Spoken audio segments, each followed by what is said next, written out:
Hey everybody, I'm Sierra. And I'm Ben. And welcome back to another episode of The Unsolved Couple, where every week Ben and I recap one of your original gateway drugs into true crime. Unsolved mysteries.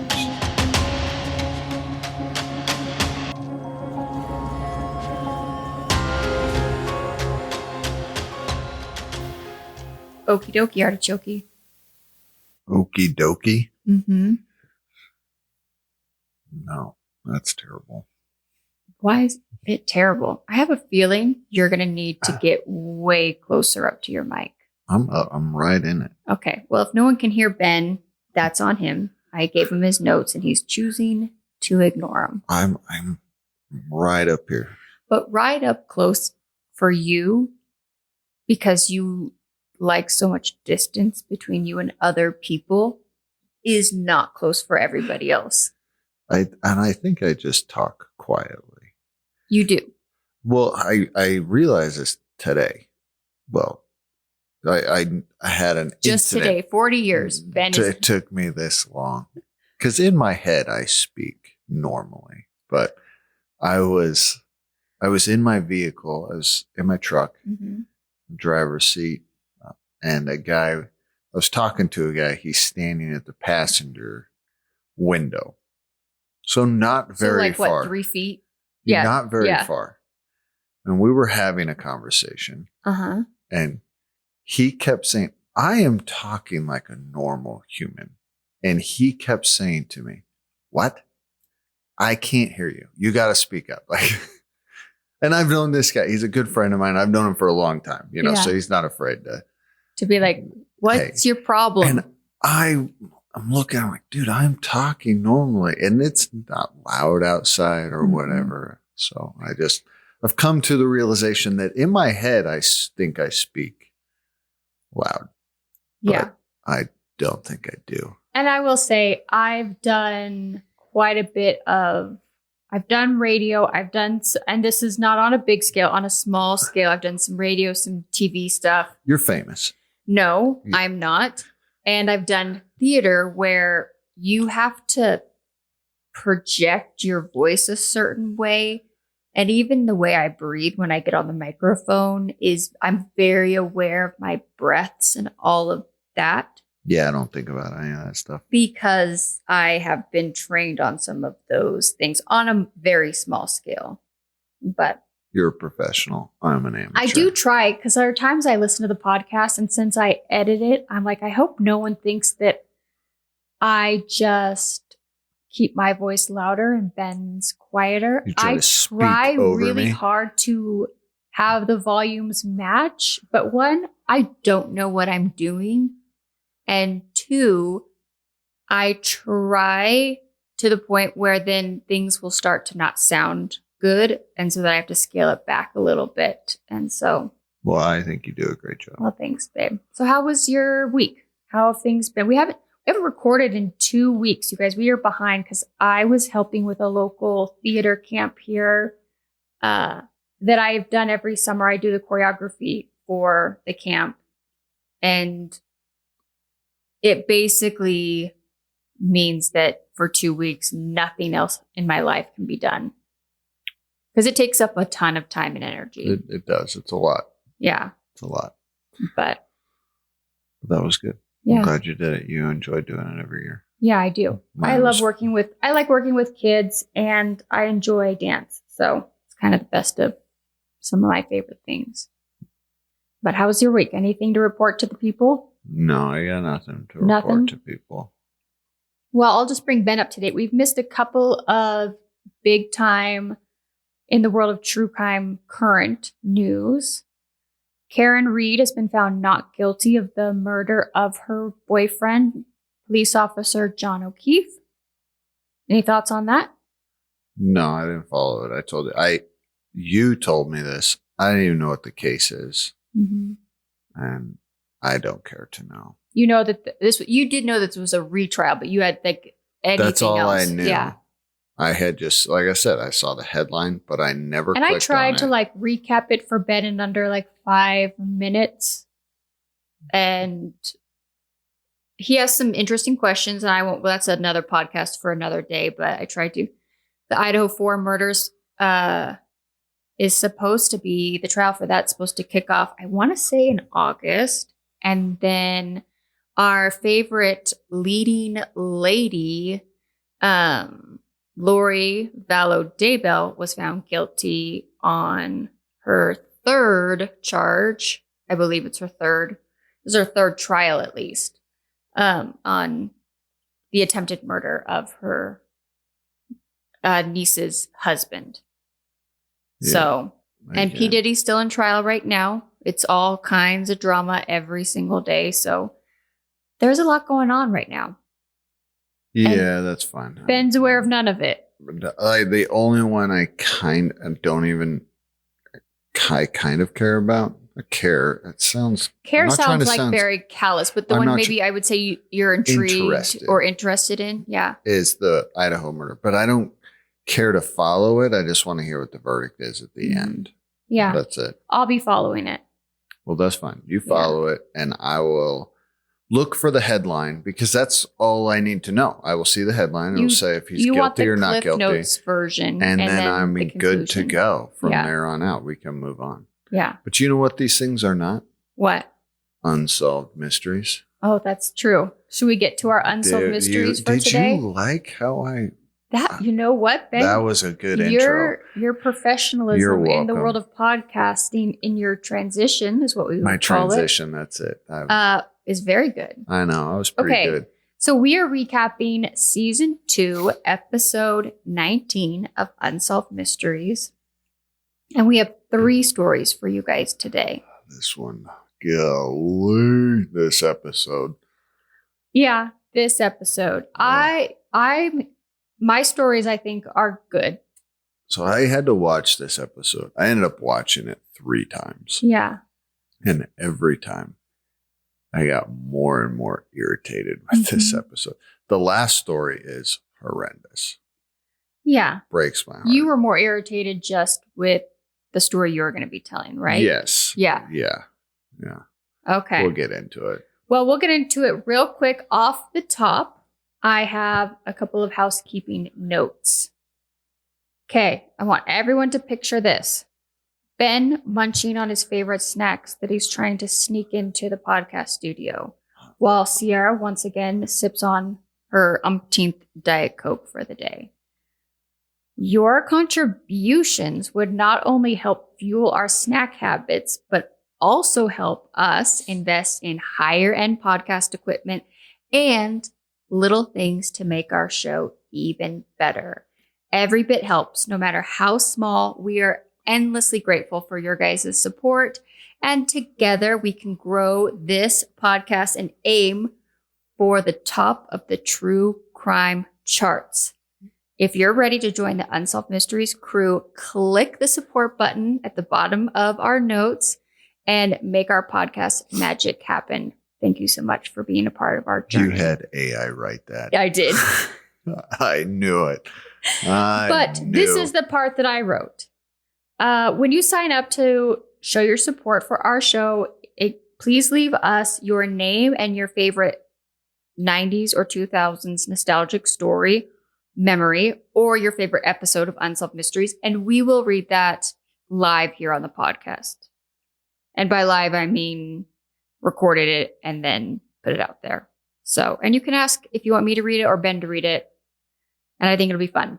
I would like to do this just because I think it'd be a fun way to connect. And it's $3 a month to support the podcast. So I'll donate. I listened to you donate. I listened to last time. I think because this was brand new to us that we are eligible for this. I was like really insecure about like, hey, and then I'm also like, we do put out technically as of right now an ad-free podcast. And so if you want to help support us, we do have a good product, and I need to be a little bit more like, I need to have a little bit more faith and confident in myself, because when I plugged this last time, it sounded like. You think people are going to hear your ad and say, I'm done listening.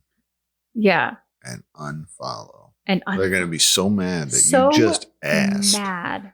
That you ran a business and you asked. Yeah. All okay. Right. So the story I'm going to tell you guys, I want to caveat, I don't love this story because obviously it is at the tragic loss of somebody who was murdered, but I love the lure of this story and what it ended up becoming. So it's about a young woman named Teresita Basa.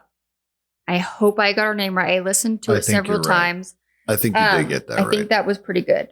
Hold on. I think I might have a little. I just burped on the podcast. How embarrassing. Okay. Don't do that. 10 p.m. the night of February 21st, 1977. The fire department was called to put out a fire in an apartment.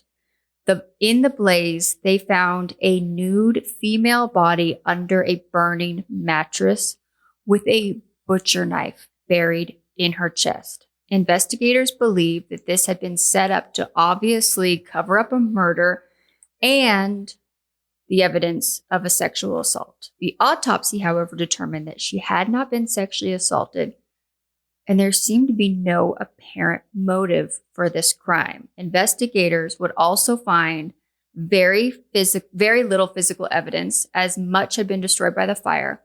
The only piece of evidence that was found on the scene was a memo that stated, "Get theater tickets for AS."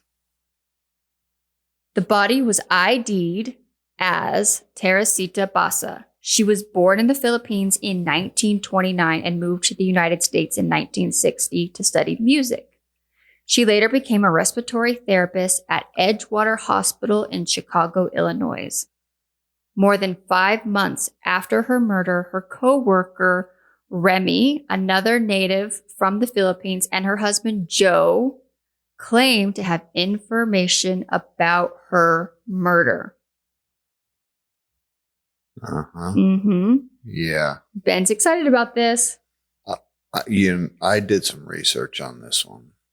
Okay, so did I. So I'm ready. Sorry, I had to take a drink real quick. Ben's going to come with his facts. Yeah. Okay. Well, all right. Just move forward. They came forward claiming to have information about the murder. Remy told Joe, so this is a wife telling her husband, that shortly after the murders, she began having visions and dreams in which Teresita appeared to her, begging her to go to the police and tell them what happened to her. So we are on Unsolved Mysteries, we get the actual detective who had to field this phone call. So she's murdered in her home. 5 months later, they get this tip. And these people want to remain anonymous at the time. He goes to their home and interviews them. And let me just put this out here. Yeah. They say they had nothing to go on for her murder.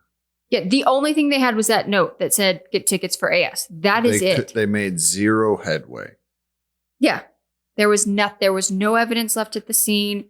That didn't appear that there had been anything removed from the property. It literally left them with nothing. That's a lie. Yeah. Well, I will say, I don't know if you went through, we'll get into that in a second, but. I read something else. Oh, do you want to share it with the class now or later? That the house had been ransacked. Really? Because they say in there. No, I don't. Here's the thing. There's actually a lot of articles on this. So I do sometimes, when there's a ton of articles, I take each one with a little grain of salt. Yeah. To an extent.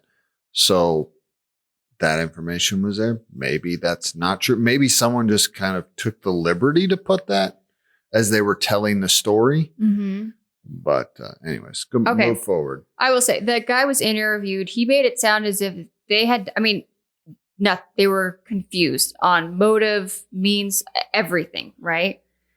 So one night, Remy lays down to take a nap after coming home from work. According to Joe, the husband, he had gone in to check on her, and she started speaking in another voice.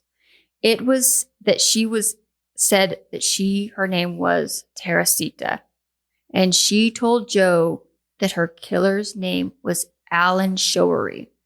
The voice claimed that he was an orderly that worked at the hospital, and she urged her husband to go to the police. After 30 minutes in a trance, Joe was able to wake her up, and she claimed that she had no memory of what had just happened. So her husband at that point decides to just shelf this as a one-off, according to him. And I can't blame the guy. Not really pay attention to it. However, when the voice possessed his wife's body for a second time, asking Joe, calling him out on the rug, why he had failed to go to the police, he told her that he had no evidence to bring with him. Teresita's voice, speaking through his wife, informed her husband that the killer had taken some of her jewelry and given it to his girlfriend. And that would be the evidence that they would need.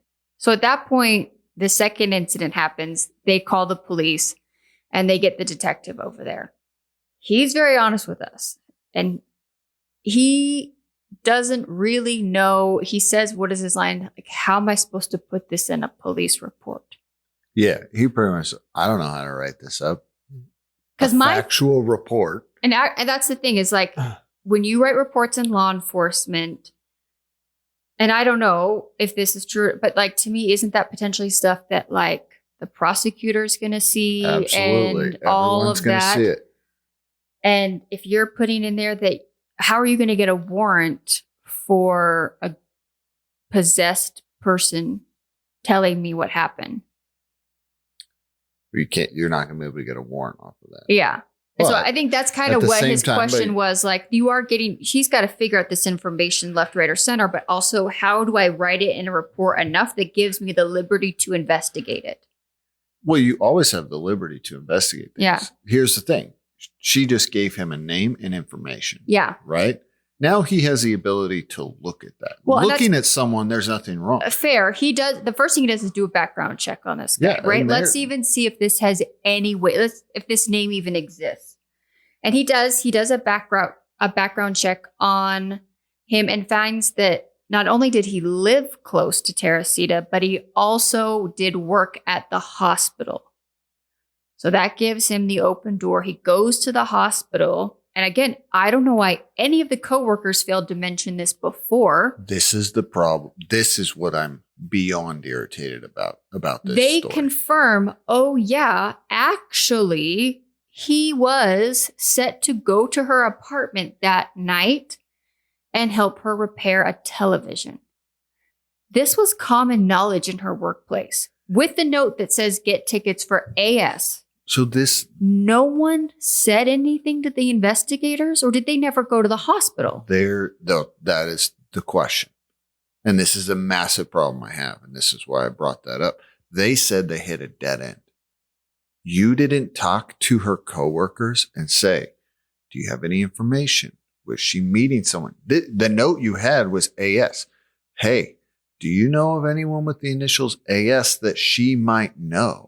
Yeah, this could have been solved within days. And a coworker didn't say, oh yeah, actually so-and-so who's an orderly here was actually supposed to come and repair her television the day she was murdered. Yeah.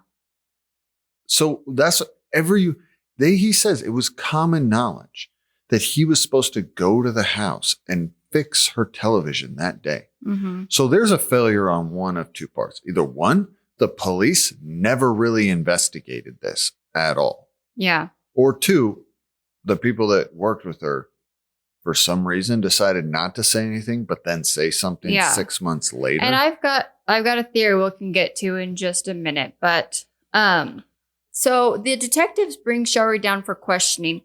He confirms to them that he did go to her apartment that night to repair the television. However, he forgot his tools, so he went back home. Okay? The detective doesn't believe this story.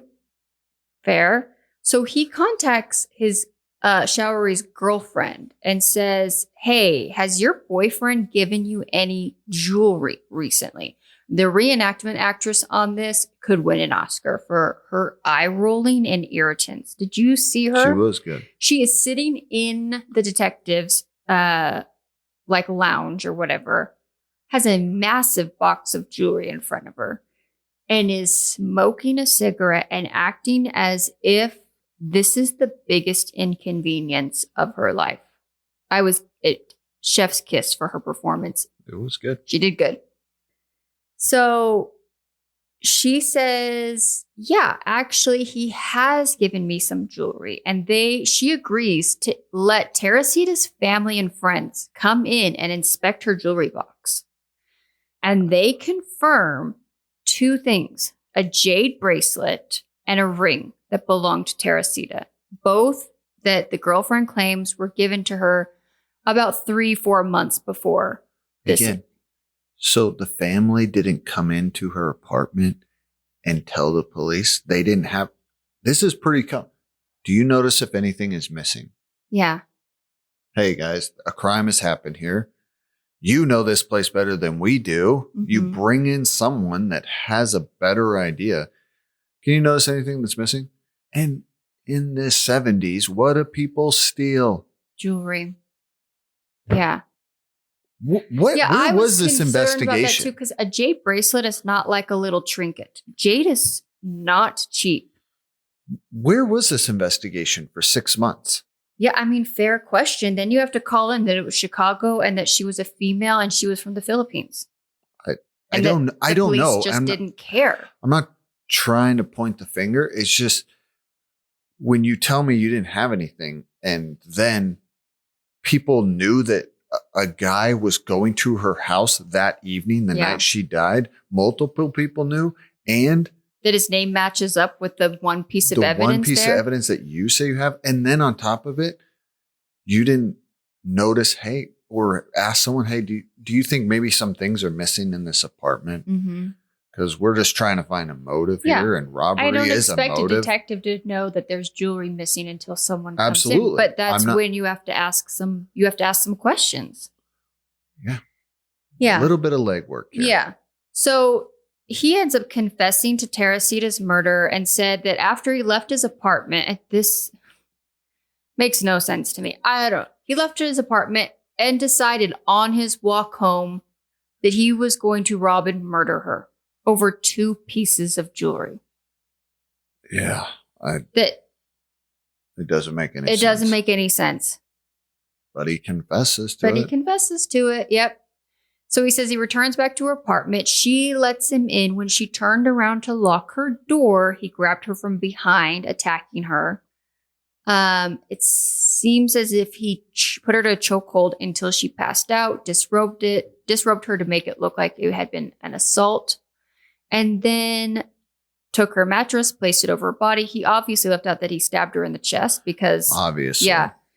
And then set fire to the mattress to try to cover up any evidence. And so there's not really an update. He confesses to it, but I've got some follow-up. Yeah. Yeah. So despite his confession, Showery actually pled not guilty to Teresa's murder and went to trial. A mistrial actually occurred during the first trial. He decided to plead guilty, and on February 23rd, 1979, he received, get this, a 14-year sentence for literally a cold-blooded, senseless first-degree murder. Yeah. Did you see how long he did? He served 6 years. No, 4. 4 years. He was released in 1983. And paroled in 1983. That was... What is happening in Chicago? It was 6 years from the time she was murdered, but he didn't even go to trial and was convicted till 1979. This man served 4 years for stealing 2 pieces of jewelry and murdering a woman over it for no reason. In cold blood. Yeah. I mean, she was paying him to fix a television. They had some of either a working relationship or she knew him enough. So the articles I read, and I read This I read from multiple articles. He had made it very well known that he was struggling financially. And she had been paying him, hiring him odd jobs, and paying him generously to help him in his financial. She was Which being is weird because kind. then by murdering her, the money stops. And maybe that had happened. Maybe it's possible that she said, hey, I'm not going to have any work for a while. I don't know. I don't know. And I don't care. She was sitting there trying to help someone in need. Mm-hmm. And he just decides, I'm going to kill you over some jewelry. Well, and then on top of that, shame on Chicago. Where do you guys get off letting a man after 4 years? 4 years. I don't know. But first off, how'd you even sentence him to 14? This is my concern. This is where I think this comes back to what the detective said. How am I going to write this in a police report? The way the information came about, that they had gotten this from a woman who claimed in court record that she was possessed by the body of somebody, really actually ended up hurting the prosecution's case and opened up the door for lots of problems. I have a feeling whenever there's a mistrial, the state has the potentially to reevaluate. And I think they were worried that they would lose again. And so they offered him this insane plea deal.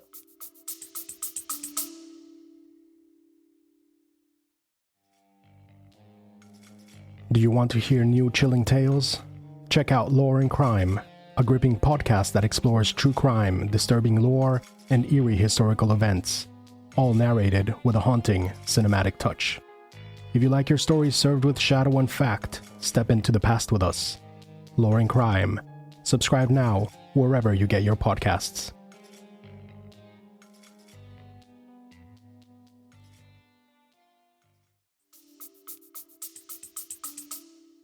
Yeah, I don't know the detail because there wasn't, at least from what I read, I don't.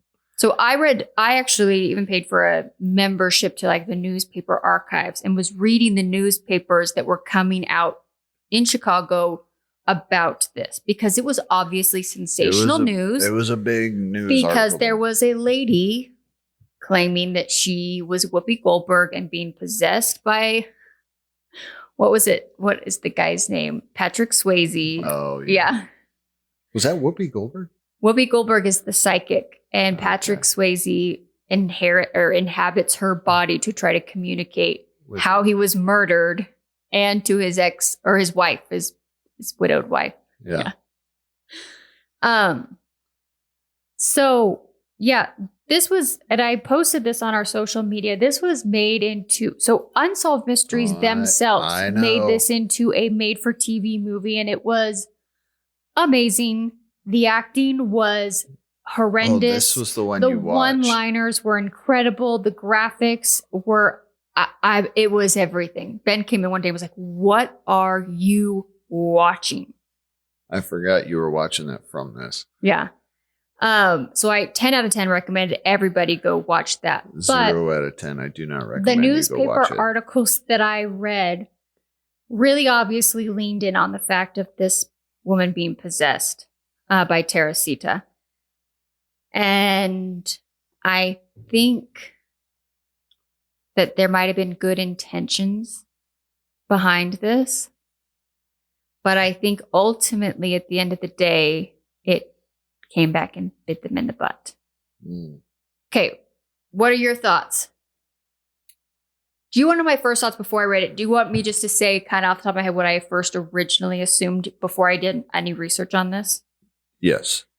This lady who claimed this, and her husband who was a doctor, she was also a respiratory therapist at the same hospital, were immigrants from the Philippines as well. I thought originally that this woman overheard something or saw something while at work and was too scared to come forward, being from another country, X, Y, or Z, but wanted to share information from the police, and that this was in her way of doing it without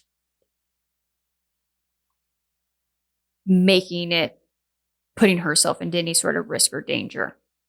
Now, what it evolved to from that point is like, I don't know. That was my first thought when I saw this. Did you notice what they did? What? They wrote a book. Yeah. A Voice from the Grave. A Voice from the Grave, which is the name, I think, of the movie. Yeah. Yeah. And then they got a movie deal out of it. You think that they did this whole thing? No, that's not why I think they did it. But you think they leaned into it once they started getting the attention? So I had watched it again before I did any research. Okay. Okay. And as I'm watching this, seeing it, I'm thinking to myself, listen, I am a skeptic. I'm having a hard time believing a lot of things. Mm-hmm. This is really the case. Not quite sure what I don't know. And so it made me think, okay. Well, even the detective says, like, I don't know what this happened, but we couldn't have solved this without this tip, which you could have, but yeah. I mean, and that was one thing I was irritated because when I was irritated about, like, you guys could have put a lot of this together with just a little bit of legwork. And that's not me dismissing what this lady said. Okay. So, I mean, because I am a believer in life after death. Mm-hmm. I am a believer in that we have a soul and spirits, I guess, to an extent. Yeah. So I don't know, possible, I guess. But this one just seems a little too far out in left field. So I did do some research and I don't know, but find it a little strange. They go and make some money off of this. Also, I did find out from several articles, this lady worked directly with him. Mm-hmm. What was his name? Sharpley or Shipley? Showery. So her and they actually, the ladies, they in this episode, they try to keep their names hidden, but they put their names out there. Yeah, they do later. Yeah. Easily able to find. I mean, heck, they wrote a book about it. Remy Chua. Yeah. Chua. Yeah. So Remy worked directly with Showerly. Yes. Showerly had filed complaints against her. Yeah. She got fired. Mm-hmm. And it was right after that happened that she all of a sudden was having. But she had the accurate information. She did. So I'm not saying that's the case. I'm just saying there are some things with, I don't know. I have a hard time buying into this one. So. Yeah. I mean, I don't know. I did a lot of research as well. And there's a lot of people kind of in your camp that are saying, is it possible? Yeah. I mean, if you want to take it for what it is, this lady did give accurate information. She helped, quote unquote, solve her own murder. If this really is what happened, it's one of the strongest cases that's documented on something like this. However, there is evidence that it's possible that she'd gotten this information in other ways. I am kind of in your camp on that one. And that's my thing, is that this woman, I think, was either potentially fearful of this man. Her getting fired because of his complaints doesn't mean that she was guilty in anything. We know many a times people that have been let go from jobs who were not the person causing the problem. Yeah, I'm not. Yeah. And is it possible that he assumed that maybe she didn't speak the best English, or that she was quiet and he didn't know she was there somewhere, and he said something about what happened? Very possible. And she wanted to not end up in the same way that he did, or that, that Teresita had. And so this was a way to share information, quote unquote, anonymously in some kind of way. I don't know. That was my first thought, was being a female who potentially would be in a situation where I'm putting myself at risk. to share some information, but at the same time, I have to do the right thing. I could see something like this being crafted. Yeah. All right. Ben is going to, before I've got some fun downloads for us while you're looking up your notes. We got to get Ben a new notebook. Almost. Yeah. Support us and I can get Ben a new notebook. So new locations, Tyler, Texas, Fair Oaks, California, Wiley, Texas, Daegu, South Korea. You're welcome. I learned how to say that today. Douglasville, Georgia, Tucker, Georgia, Shelton, Connecticut, good night. Virginia Beach, Virginia, Overijssel, Netherlands, Southwark, England, Cutbank, Montana, and Sauveterre, France. Sauveterre. Hopefully I said all of those names correctly. And we're trending. Number 2 place that we are downloaded this last week, South Korea. America's number 1, obviously, because that's where we're located. So we get the most downloads there. But number 2 most downloaded location this week was South Korea. So hey-o to all of our South Korean listeners. Hey-o. One place I did not expect anyone to ever listen to us. Well, now I would love to go to South Korea one day. Now we got to break the border, get into North Korea, and I don't think they can let us there. get downloaded in North Korea. If anyone could sneak across just to download our episodes so that it gets... No, don't do that. It's very dangerous. That'd be dangerous. Yeah. North Korea fascinates me. That's another unsolved mystery for another day. That's not a mystery. I go down rabbit holes about things that happen there. I listened to an interview. Oh, yeah. Of a lady that she's pretty famous, I'm sure. Yeah, she does a lot of public speaking She does stuff. a lot that escaped North Korea. And the story, I think that's the only Joe Rogan episode. That's the one, right? Was she on there? That's the only Joe Rogan episode I've ever listened to. Was it Joe Rogan? It might have been. I think it was so, Joe Rogan. Yeah. Because it was like a 4-hour interview, wasn't it? It was crazy long. I don't know. I don't remember. It was several years ago when I listened to it. But the story she tells, wild. Yeah. Crazy. Yeah. Absolutely. I just am fascinated with the control and like the propaganda, like just the whole social experiment of what North Korea is wild to me. Anyway, South Korea, we're happy to have you. You have a beautiful country. We're not comparing you to North Korea. We do not go to North Korea. No, we're not comparing you. I've always wanted to go to South Korea. It looks so beautiful there and the people seem amazing. All right, Ben, what do you have for us today in history class? All right. You ready for a history lesson here? Yeah. All right. This took up 26 minutes of the episode. Yes. This one was rough to watch. All right. Ben loves it when history people do not know what they're talking about. Well, it's not about history. It's a thing of history. And then it is usually one person. Mm-hmm. One person that comes to Unsolved Mysteries and says, hey, I wrote a book about something. I got an idea. I don't think this happened in history the way we said it happened. And I'm going to throw some wild accusations out there. With no evidence. And you can interview me. And we can talk a lot about it. And I'm not going to bring anything forth. I'm just going to say what I think. All right. This guy does bring a couple things forth. Yeah, a few things. But we're going to be talking about the RFK.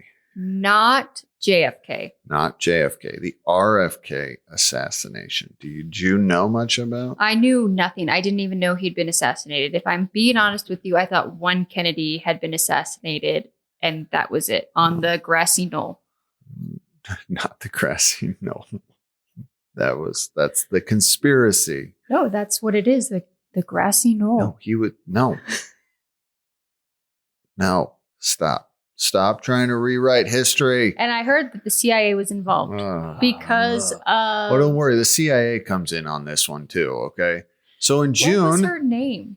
What? What was her name? The one that JFK was hooking up with. Marilyn Monroe, Grassy Knoll, CIA, and the mob. All in on it. All supposedly. We're behind. But that's not the one we're talking about. We're talking about Robert F. Kennedy. Little brother or big brother? I think he was the little brother. Okay. I don't know. I don't know the Kennedys. I don't know them very well. So ask not what you could do for your country. Can I get going on this? Seriously? Okay. I have literally said the intro to this 4 times. People just want to hear the story. All right. RFK was assassinated in the Ambassador Hotel in LA in June of 1968. Robert Stack tells us that on April 17th, 1969, Sirhan was convicted of this assassination. His name was Sirhan? Yeah. They named their child his surname? Sirhan. So that would be like your name being Turner? Sure. Yeah, I guess. I don't know. Okay. Continue. I mean, sometimes I wonder if people end up being bad people because of their parents' choices in names. Davy Crockett and Sirhan. Davy Crockett is a great name. I understand that, but you can't name your child Davy Crockett later in life. Yes, you can. No, that absolutely. Kid, remember the murders in Texas? Or not Texas. Yeah, Texas. Gainesville. I know. Yeah, absolutely. Okay, sorry, continue. Davy Crockett, great person. ADHD. Yes. All right. So he was convicted. 1st-degree murder. And Sirhan said he confessed to it. Said he acted alone. Okay. He claimed responsibility. And the LAPD says he's responsible. Okay, so then why are we here? Because we got a man by the name of Dan Moldea. He's a journalist /author. And he says, he literally says it is physically impossible for Sirhan to have shot RFK 4 times. Okay? Okay. Because that's how many times he was shot. Yeah. 4 times. Okay? Then we're going to get 3 characters in this, interviewed by 3 people. Okay. Oh, there's more, but these are your main characters. Dan Moldea, he's the author. We get William Bailey, who is an FBI agent. And he even says, after all this time, I think there was a second shooter. That's what they think. They think there was someone else there to shoot him. Okay. Then we get a man by the name of Robert Houghton. Hey. He was the chief of detectives and he oversaw the investigation for this assassination. And he does the interview and says, it was definitely Sirhan and he acted alone. So those are your 3 characters. Okay. Okay. Our 3 talking heads. Yep. We got him. So June 4th, 1968, Robert F. Kennedy has just won the primary in the California. He's going to be the Democratic nominee. Okay. For the upcoming presidential election. Who would he have been running against? Nixon. Ooh. All right. So Nixon. Yep. Nixon. Nixon only ran once, right? He wasn't the incumbent. So. Well, no, Nixon, he was not. LBJ was the president this time, but LBJ didn't run for re-election in 1968. Okay.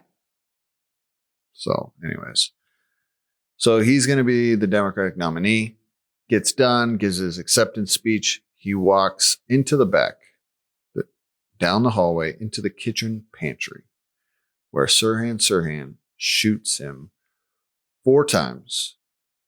And also 5 other people are shot at this time. Yeah. So it's a small space. It was a very small space. Yeah. So we're going to get, they do like a graphic, a model kind of thing showing us graphs and computer graphics. That's what I meant to say. Very, very, very high-end technology. Sirhan he's arrested right then and there. He's tackled. Yeah, he's tackled and held down. Police get there. They arrest him. So they start investigating him. The murder weapon was in his hand. Yep. Police come to find out. They start investigating him. He was obsessed with RFK and had written things that he wanted to kill him and that he could not live. So, they're like, all right, he's the guy. Open right? shut case. Yep. But they still do the investigation. Okay. Sirhan was carrying a .22 caliber handgun with 8 shots. And he fired all 8 shots. Mm-hmm. So the LAPD comes in and they account for all 8 shots. They say, here's our 8 shots. First one, or at least one of them, one of the bullets hit Kennedy in the head by the right ear, behind the right ear. That was the fatal shot. Another hit him in the right shoulder. And another hit him in the back and went out the chest. Almost like he was falling when he was being shot at. A fourth one hit him in his suit jacket shoulder, but it just went through the jacket, didn't actually hit him, and then struck, I have his name written down here. Schrade, a man by the name of Schrade, in the head. So went through his suit jacket, hit this guy in the head. We get Moldea back in at this point. He lived though, right? Yes. The other guy. That's so what I thought. 5 other people were shot and they all lived. RFK is the only one that died. Yep. Yeah. We get Moldea back and he says, absolutely not. Absolutely not that bullet could have went through his shoulder and hit Schrade in the head. He's like, he would have had to have been 9 feet tall. Yeah, where he came up with that number? I don't know. He would have had to be 9 feet tall or have his head on RFK's shoulder to be able to take that bullet to the head. That's all he says. He doesn't really bring forth any evidence of how that's not possible. Is it possible? Because the man with the gun was tackled and held down with his hand at a downward angle and continued to fire into the crowd. Mm-hmm. Right? Yes. He shoots off. Does he get 1 or 2 shots off before someone pins him down? It's up for debate. Okay. That's the question. But we're going to get into that. Okay. Yeah. So he then shoots the other 4 bullets, and they just say those other 4 bullets hit 4 bystanders. So 4 other people get shot. That one guy gets shot in the head through the shoulder pad. So you have 5 people, 6 people shot on 8 bullets. Mm-hmm. Okay. RFK 1, he died, and the rest of them were all wounded, but no one else died. So they say 1 bullet ricocheted from the ceiling and hit a lady by the name of Evans in the head. But, huge but here, okay? The bullet wound entered at an upward angle. Now, let me just explain to you people here what then transpires in this story. They just tell us this fact, that a bullet ricocheted from the ceiling and then came down and hit a lady. And they say, but we don't think that's possible because the lady has it entering from an upward angle, not a downward angle. And a doctor comes on and says, well, it's actually, if you get shot from an upward angle, that means the bullet came from underneath you. If they say that a bullet ricocheted and came down, the bullet would have been at a downward angle. He explains that to us like we would have had no idea how to put that together. I'm more confused of why I'm getting more confused by him explaining it. Like, wait, that's what I thought. So why are you here telling me that? No, ricocheted off the top, came in. They're saying the bullet came up. I understand that. Yeah. I know. I just was fathomed that a doctor came on to tell us that, hey, if a bullet ricochets off the ceiling and hits you in a downward angle, it couldn't be at an upward angle. Yeah, I know that. Obvious. That's what I mean. I was like, yeah, why are you here? I'm well aware of that. Yeah. It was wild. So then they do the autopsy, and the coroner determines, or the doctor that does the autopsy determines that the bullet that entered behind his ear was shot at a 1 to 1.5 inches away. Now, then we get multiple eyewitnesses, and they say, absolutely not. Sirhan was never that close. He was 1 to 3 feet away. And we get a man by the name of Carl Uker. And this guy was the one that tackled. Yeah, he's Sirhan. the hero of this story. Yeah. He says there's no way that Sirhan got within 1 inch of RFK. Is it possible that the doctor was just wrong? Yeah. We're going to, all of this. So he also, says our there's no son, way. who is 13, was watching this with us and brought up a really good point that this is being shot out of a 22? Yeah. These bullets do not have a lot of power. They're very small bullets. They're small bullets. Is that possible? Because he was like, wouldn't that change how this is looked at? I'm like, fair question. I don't know the answer to it, but I think that's a reasonable question to ask. And so he says, listen, he never got that close. He says he only got 2 shots off before he tackled him. Okay. That he couldn't have gotten 4 shots off. So there we go. All right. So multiple eyewitnesses say that he never got 1 inch away. Yeah, I don't know, man. These eyewitnesses, they were all traumatized. I cannot imagine anyone actually getting a super accurate story and remembering it perfectly. So we get the chief back and he says, listen, man, I oversaw this investigation. It was thorough. It was done to the best of our ability. And we just put the evidence out there. They tell us, like, they created a task force of 40 detectives and investigators. Huge task force. Not just 2 or 3 guys. So we get Moldea back. He says, the only way that this stuff can jibe, these facts can jibe, of what the LAPD is saying, the coroner and the eyewitnesses, is that there was a second gun in that room. There is an eyewitness that says there was a security guard there. He pulled his gun. But the eyewitness even says, I saw him pull his gun, but I didn't see him fire it or point it. You just said, I only saw it pointed at the ground. So take that. The security guard was interviewed. They could not find any ties between him and Sirhan. He was cleared by the LAPD. There was no connections.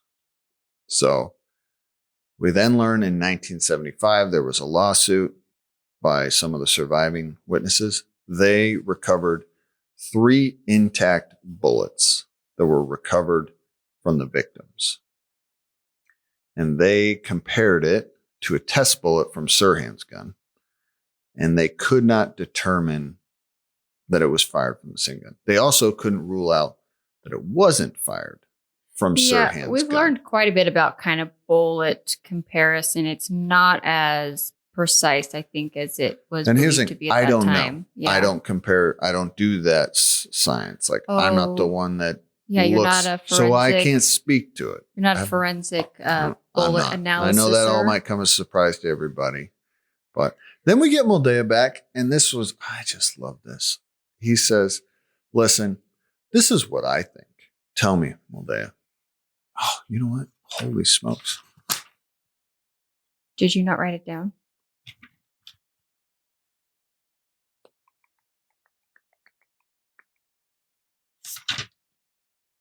Ben is furiously flipping through pages. I'm sorry. Yeah. Oh, okay. All right. Yeah, sorry. It was my next page of notes. I have 5 pages of notes on this, and I'm trying to blow through this real quick.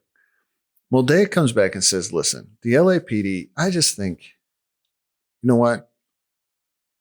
He says, I think they accounted for all these bullets, but all you got to do is, if you can just prove that one of these bullets didn't do the path that they say, then there's another shooter.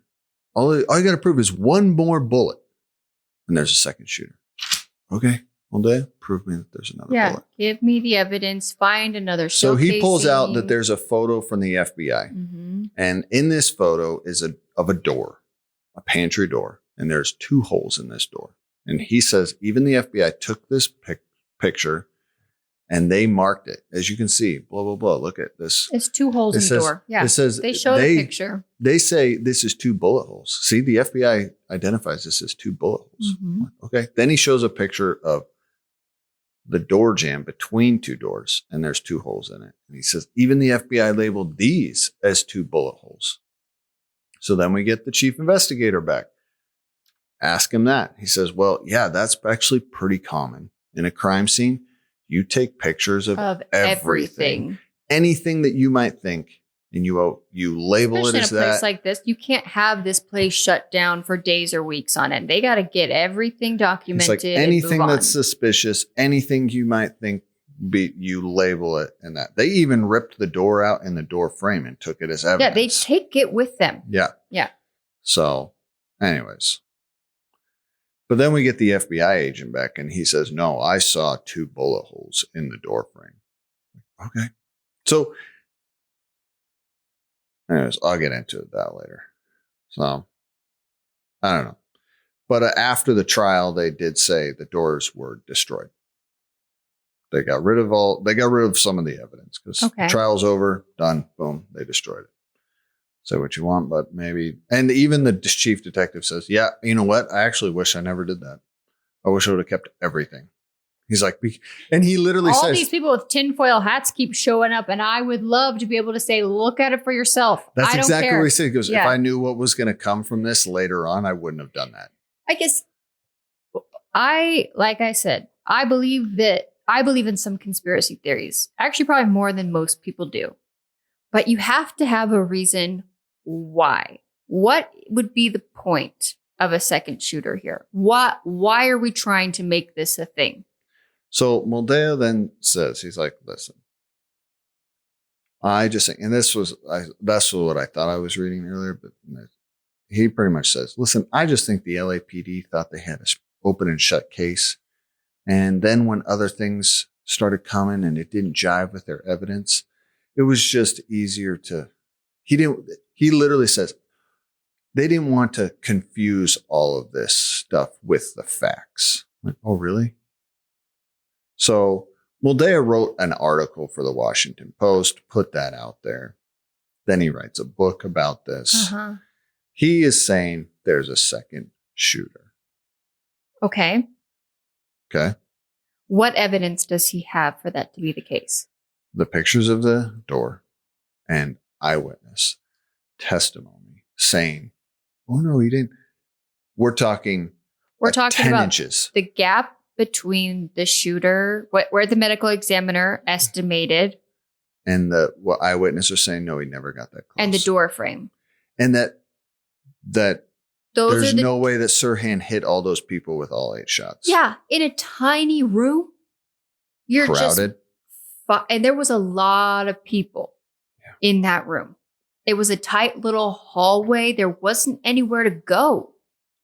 So and there's metal because you're in a pantry. Yeah, I'm not surprised that things ricocheted off. I'm not even surprised that there is potentially more holes than there was. If something ricocheted off something, I guess I don't know exactly how bullets work in that case, but it was like, not for lack of a better term, it was like shooting fish in a barrel at that point. So according to Moldea, 1, he could have never shot him 4 times that quick before he got tackled. 2, how fast have you seen people? They didn't think pull the trigger. Boom, boom, boom, boom, boom. Yeah, see, and I was going to get into that because I say you've timed your shots before. Let me just take that one right off the bat. What I'm saying is, if someone already has a gun out to pull the trigger 4 times, you can literally do that in 2 seconds. Mm-hmm. How long does it take for a human to register what is happening? Especially, you're not expecting any of this. It takes you longer to register what is going on. Crap, what is happening? And this being one of the least liked scenarios that you would expect. And by then, the shots are already done. Yeah. Yeah. So for them to say he couldn't have done it that fast, I'm like, actually, you absolutely could. Most humans, I bet if you put a gun in someone's hand and said, pull the trigger as fast as you can and try to fire 8 shots, anyone out there, even if you've never handled a gun, can do it pretty darn quick. Yeah. So it's one movement. Yeah. Yeah. Anyways. Okay. So that's fun. 2, they're saying the gun was not an inch away. What if the coroner's wrong? Yeah. Maybe he is, maybe he isn't. Yeah, and I don't know what the science is behind that kind of thing. So that's my other thing. This is his argument. His argument is that he wasn't that close, so he couldn't. So you're telling me that Sirhan shot 8 shots, but he's not the one. So another person was there, put a gun right to RFK's head, no one saw it, pulled the trigger, and then pulled the trigger 4 or 5 more times and shot multiple other people. But then the original shooter also, Sirhan's gun was empty. But the only people that saw someone pull a gun and fire it was of the one guy. Yeah, no one saw the guy that got an inch away. No one else saw the guy put a gun to the back of RFK's head. No one tackled that guy? And pulled the trigger. Yeah. And then shot more. Because here's the thing. They're saying, and then just walked out? They're saying there's at least 4 rounds in the wall. And they're saying, so someone else had to have pulled the trigger 4 to 5 more times. So either those bullets went into the wall or they went into other people. And Sirhan's went into the wall. Yeah. And no one else saw that guy? Mm-hmm. And he just did it with his gun, then put it away or walked out? Yeah, I mean, obviously he could have left in the chaos, but the only person that saw someone and only person that they saw with a gun was Sirhan? Mm-hmm. But you want to tell me this other guy and they were able exists? to even tackle the guy that was farther away. You're telling me the guy that actually got that close to this man? Yeah. So that's pretty much. So Ben, how many shooters do you think there was? 100%. And do you think Sirhan is the actual correct assassin or murderer or whatever? So that's where Unsolved Mysteries leaves us. What's our conspiracy update? Sirhan's still in jail. Yeah. Technically, he's 81 years old. He's in jail. He was actually granted parole in 2022, but Governor Gavin Newsom put a stop to it. I guess the governor has the ability to ex-nay the parole board, and he said no. Because I guess a lot of RFK's family came forth and... But guess who is pushing for his parole? RFK Jr., our Health and Human Services. He does not believe Sirhan shot his father. Of course he doesn't. He also believes that vaccines cause autism, so... He does not believe Sirhan shot his father. He actually thinks the security guard shot him. All right. And that's the other... See, the thing, there's actually multiple... I dug into this. There's multiple... There's some people that think the CIA, hypnotized him to the point where they made him go and do it and then erased his memory. Yep, absolutely. I'm on board with that one. That's the one I believe. Sirhan did it, but he also didn't because there was a lady that came forth and said, "Hey, I actually saw a lady in a polka dot dress, and I saw her walking with Sirhan. Then after the shots, I saw her running out, screaming, 'We did it! We did it! We killed him! We killed him!'" Then when she was pressed, she recanted her story. And then when she was pressed by the media, she said, well, the police made me recant my story, but it's actually true. So she's flip-flop, back and forth. Snip. Yeah, exactly. So there's a bunch of wild things out there. I love a good conspiracy. The security guard is the... so you're saying actually Unsolved Mysteries gave us the most tame out of all of the conspiracies?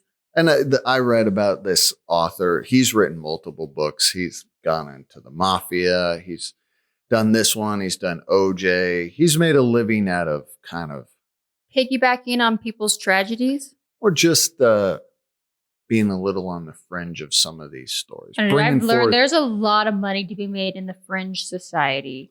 I just think it's funny. This guy literally says, I think there's a second shooter. It's just insane to me that they got literally this guy's son, who is now in our leadership here in the country, on board for a conspiracy.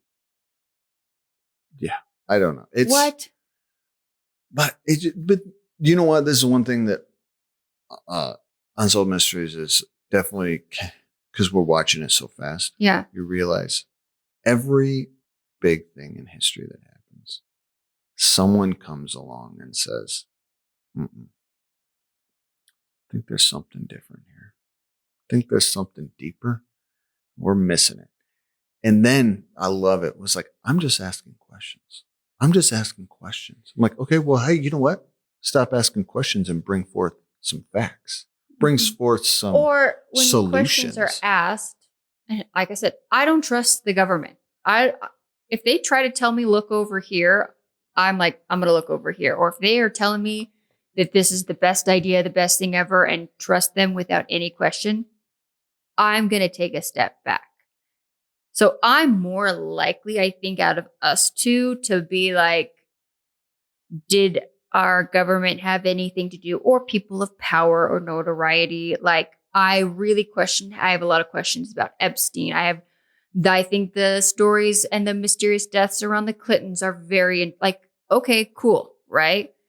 But ask your questions, but then accept the evidence and the answers presented unless you have something else that contradicts that. Well, and this was the biggest problem I had with this guy and this Moldea guy is you're telling me that 40 LAPD detectives walked into this scene and he literally says in that quote that all of a sudden when they thought they had an open and shut case, but then it really wasn't, the facts weren't leading to what they wanted it. So, why muddy it? We can't change it. I was like, so you're telling me that these police officers, these detectives were called into a murder. Barely above minimum wage. Were called into a murder of a very prominent person. And then they decided to then they came across stuff that didn't. You're telling me they saw evidence that pointed to a second person and the police said, hey, you know what? There might be a second person here. You know what we should do? We should not pursue that. We shouldn't pursue that there's a second shooter of them out on board to do that. We should just pursue that this one guy killed him. Yeah. Why would we want to follow the facts? Why would we want to find it? You're telling me that the police knew there was a second shooter and they were okay with that guy was on the run or he was out there just in the ether and they were okay with just letting him be out there? 40 people to lie or ignore evidence. For what benefit to them? For what? Yeah. You want me to buy that? And then for years, they know about it and they're just going to cover it up and be okay with it. Yeah. Yeah, I'm not buying it. All right. Well, there we go. I'm on the same board as you. I think it was pretty hard evidence as to what happened. And there's no reason to go down that conspiracy rabbit hole. But if you guys have thoughts, let us know. Send us a message via email, unsolvedcouplepodcast@gmail.com. You can leave a comment on Spotify in the episode, like just below the episode notes is a comment section. I do read those as well. Or you can find us on social media, Unsolved Couple Podcast, and Facebook, Unsolved Couple Podcast Discussion Group. And let us know your thoughts on the conspiracy of RFK or any of our other episodes or any of our other stories we cover. Okay. All right. Now I've got a sad one for us, you guys. Oh, this is always This terrible. is a terrible one. All right. Las Cruces Bowling Alley Massacre. This is a massacre. Yeah. Had you ever heard of this story before? Never heard of this. This Neither story had I. was what? It literally floored me when I heard It did too. My this. jaw was on I had my mouth open while I was watching this. So, and the best part is this happened in 1990. Really? Yes. So again, I was kind of caught off guard that we hadn't heard about it because there was a lot of news in the early 90s that, OJ and all of this stuff. This to me seemed like it would have been up there, but I never heard of it. Let us know if you guys have heard of it before. February 10th, 1990, Ida is a cook in the kitchen of the Las Cruces bowling alley, preparing and prepping for the opening and lunchtime. Chopping lettuce, tomatoes, In the main office, the daytime manager, Stephanie, is adding up the previous night's receipts and double-checking the books. Stephanie's 12-year-old daughter, Melissa, and Melissa's friend, Amy, are also in the office. I will be honest, February 10th, I should look it up if you can. Do you have your phone on you? February 10th, 1990. I don't know if this is a school day or if this is before school. I'll look at it right now. Or anything. It might be a weekend. It might be a weekend. Because this is early in the morning. We're going to find out. But I don't know why all these people are gathered here necessarily, right? If it's a day off from school or something. So it's a Saturday. It is a Saturday. Okay. So Melissa's friend Amy are in the office at approximately 8:20 a.m.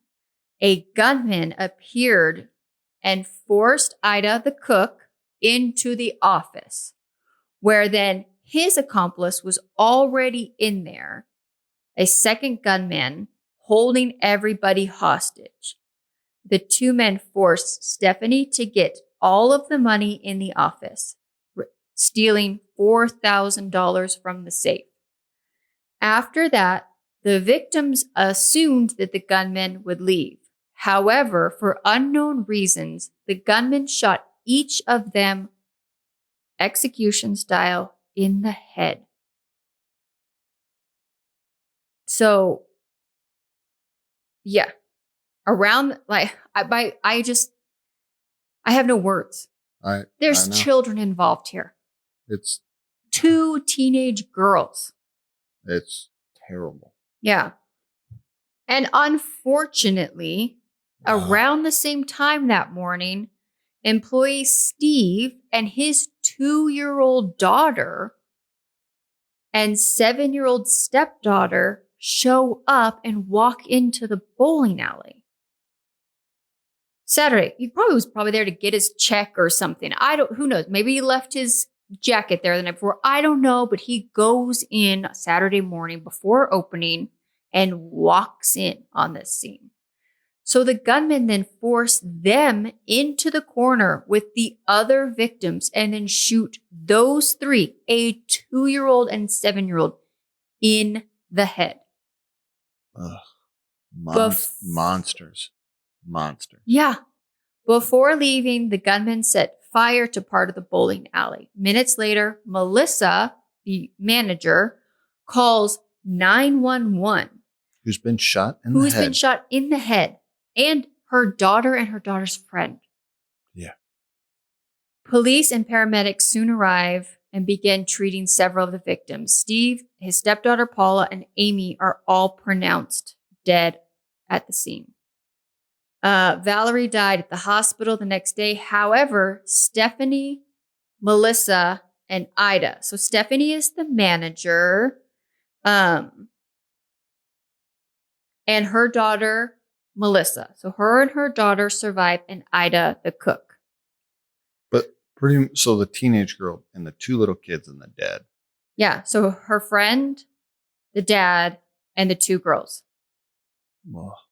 Who shoots a 2-year-old in the head? Monsters. Over what, $4,000? That's why you're a monster. Yeah. Authorities questioned several witnesses in this case. Stephanie's brother had actually driven past the bowling alley just several minutes before the shooting. He saw 2 Hispanic men walking towards the front of the building. The older man handed the younger man a small briefcase. The older man squatted down and then looked at Steve as he passed by the scene. Authorities are not certain if the murders are a result of a robbery gone wrong or if there is another motive. Rumor is that the men had planned to rob the place and then were angry to discover multiple people inside.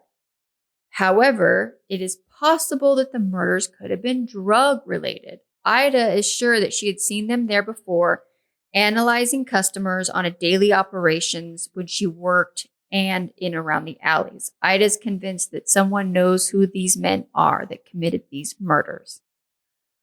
We are shown 2 very detailed, incredible sketches. These are the best composite sketches I've ever seen on this show. They were very good. Yeah. And basically throw it out to the people. Anyone has any information, please call us. All right. Update. Unsolved. Wild. I know. Since the murders, the bowling alley was sold and was renamed Sun Lanes and then later 10 Pines Alley. Okay? It is since closed despite an extensive investigations. Suspects have yet to be identified or brought to justice. You know, I should ask my friend. He grew up there. Oh, really? Yeah, you should ask him if he remembers He's from this. Las Cruces. Las Cruces is not a big... Yeah. I got a friend at work who's from there. I'd be curious if he's ever heard of this. Yeah. The manager of the bowling alley, Stephanie, passed away in 1999. Ida has had reported to have suffered from headaches, shot in the head, and PTSD, obviously. Fair. Yeah, as a result of this day, and still hopes that one day the case can be closed. Crime Stoppers is offering a $25,000 reward for information to help identify the men responsible for this mass shooting. Tips can be provided anonymously by calling Crime Stoppers at 1-800-222-8477. Tips can also be provided online at NM Crime Stoppers, so New Mexico Crime Stoppers.org, or through the Crime Stoppers app, P3 Tips. All right. Side research. There were several Reddits and message board forums on several things that said the rumor around this area was two things. One, that the owner of the bowling alley had gotten himself or herself into financial debts owed to somebody across the border. Interesting. And that these men were sent there to take what they could financially, because I guess there was money left behind and other things of value, but to also send a message to not cross these people again, with hopes originally that the owner would have been there in the morning counting the money. Interesting. And that it was likely not expected to have that many people be there, but this was contracted through some sort of nefarious organization across the border. What we know about people from across the border potentially in organized crime is it can be very violent and that there's not really a lot of lines that can't be crossed. And that the men promptly returned back to Mexico and were... No one's ever going to say anything because they have protection from whoever they were employed by. Well, I mean, it's a theory. And I will say it was on multiple boards and that it was kind of, quote, a well-known secret in that area. I mean, it's a theory. Yeah. I want to see some evidence, but this is all alleged. I mean, and there's, But I mean, obviously, it is wild. Yeah. Shoot 7 people, execution style. Yeah. And what we know about execution style is typically that is meant to send a message. Well, and that's one thing that doesn't make sense in this story is not a lot of robberies end in murder. And then let alone 7 people. And killing obviously, like robberies that can't identify you. Yeah, robberies do end in people getting shot. That is a thing. But usually they don't shoot 7 people in the process of doing that. Yeah. So it's just a strange, terrible story. Yeah. I feel so bad for all of them. Mm-hmm. Yeah. I mean, I was kind of aghast. It is to wild find out to that me had not been solved. Yeah, that is wild that it was not solved. I cannot imagine there wasn't some evidence left behind or that somebody didn't know something. But again, if you do add in the organized crime element of it. We've had another story where 2 men came into that real estate office. Now, they didn't kill everybody. They only did the one target. But again, those a lot of the times go unsolved because those people have no connection to this in any way, shape, or form. They're usually not even from there. Yeah. They come in, and then they leave. Mm-hmm. Anyways. Yeah. All right. That is our recap of season 2, episode 19. We are done with season 2 already. Next episode is the kickoff of season 3, and we have a UFO story coming next week. Raise your hand if you're excited. I'm not. My hand is raised super high. Mine is not. All right. Well, Ben, to end this week's episode, I have a question for you. Just because of bowling alleys. Do you have any fun memories of growing up in the 90s and the 2000s surrounded around bowling alleys? Oh, yeah. I loved bowling alleys. Yeah. I mean, anything just off the top of your head that you can either remember about them or the nostalgia around them or anything at all like that? Not anything. I just remember there was a bowling alley in my town I grew up in downtown that we used to go.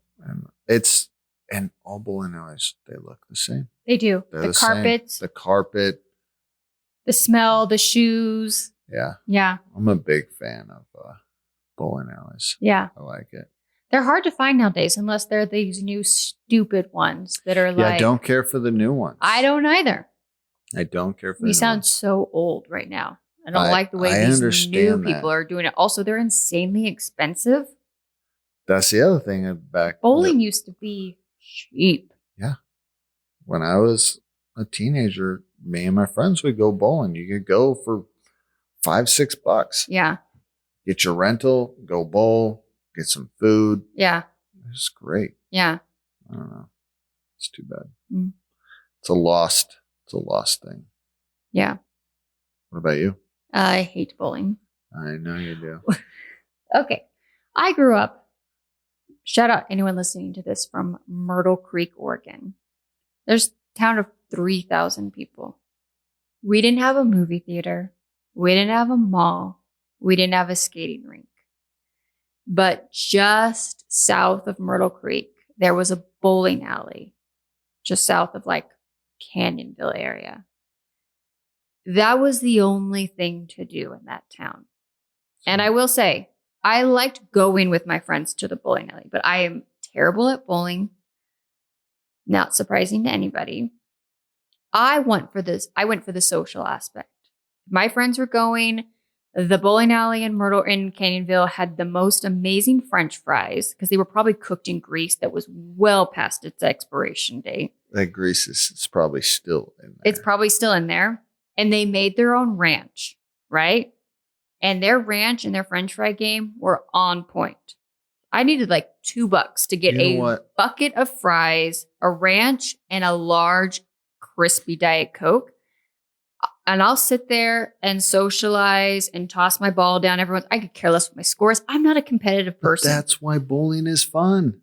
Who cares? Yeah. Just go and have a good time. But I'd almost get annoyed when it was my turn to bowl because then I had to like leave the group and I couldn't be a part of the conversation anymore. So I would just let people bowl for me.